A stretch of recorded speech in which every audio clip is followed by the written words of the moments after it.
ప్రార్థన. పరిశుద్ధుడు పరిశుద్ధుడు పరిశుద్ధుడు అయిన తండ్రి, స్తుతి వందనములు స్తోత్రములు. యెహోవా ధర్మశాస్త్రం నందు ఆనందించుచు దీవారాత్రము దానిని ధ్యానించువాడు ధన్యుడు.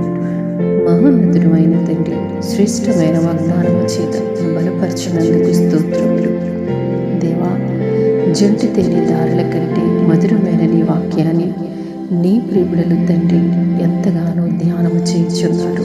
పగలు రాత్రి నీ సన్నిధానములో నిలిచి మీ ఘనమైన నామమును ప్రభా నీ వాక్యం ద్వారా ధ్యానము చేయించు. అనేక గ్రంథాల్లో ఉన్నటువంటి గొప్ప మర్మాలను ప్రభా నాయన నీ ప్రియుడలు గ్రహించగలగడానికి, దేవా గూఢమైన సంగతులను ప్రభా వారు తెలుసుకొనగలగడానికి, దేవా రహస్యమైన వాటిని దేవా నీ ప్రియులకు బయలుపరచచ్చు.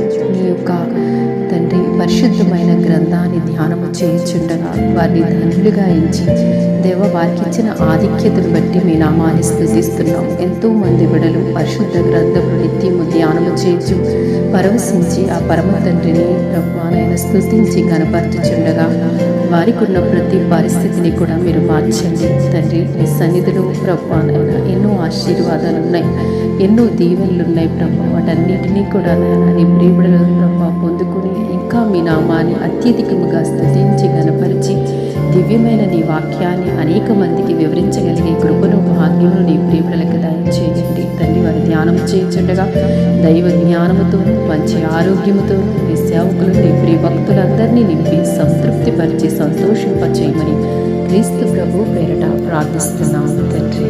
ఆమేన్.